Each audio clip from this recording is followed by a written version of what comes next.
नमस्कार दोस्तों, जय माता रानी की।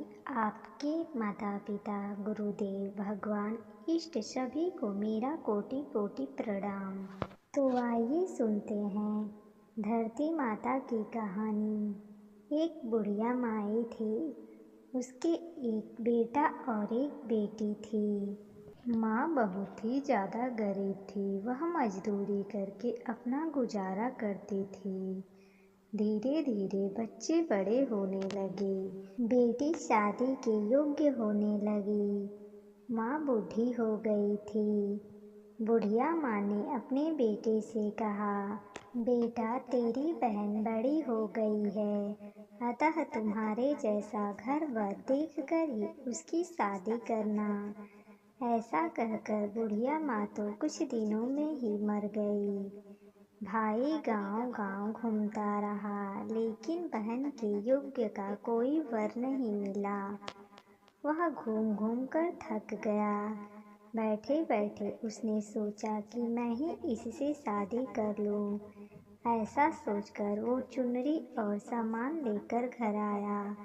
बहन ने कहा, ये सब सामान क्यों लेकर आए हो? भाई ने बहन से बोला, तेरी शादी है। मोहल्ले वालों ने बहन से कहा कि तुम्हारा भाई ही तुमसे शादी करेगा। बहन ने भाई से पूछा, मेरी शादी आप किससे कर रहे हो? भाई ने कुछ नहीं बोला तो बहन समझ गई। उसने एक लोटा लिया, चुनरी ली और चप्पल पहनकर जंगल में रवाना हुई। गायों के ग्वालों ने उससे पूछा कि जंगल में क्यों जा रही हो? तो उसने कोई जवाब नहीं दिया। वन में जाकर वह धरती माता को पुकारने लगी और बोली, हे माँ, तुम्हें मेरी लाज रखना, नहीं तो अन्याय हो जाएगा। मैं क्या करूँ, मुझे कुछ समझ में नहीं आ रहा। मुझे अपने गोद में ले लो, नहीं तो यहाँ पर मैं मर जाऊंगी।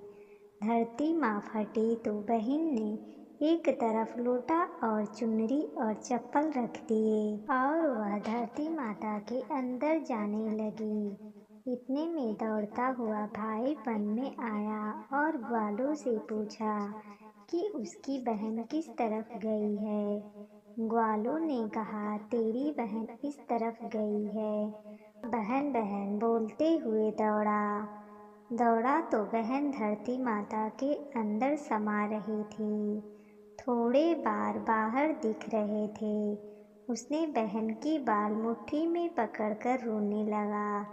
बहन तू सबके लिए धरती माता के गोद में समा रही है, मेरी तो बुद्धि भ्रष्ट हो गई थी। माँ का वचन निभाने के लिए मेरे जैसा वर कोई नहीं मिला, इसलिए ऐसा विचार आया।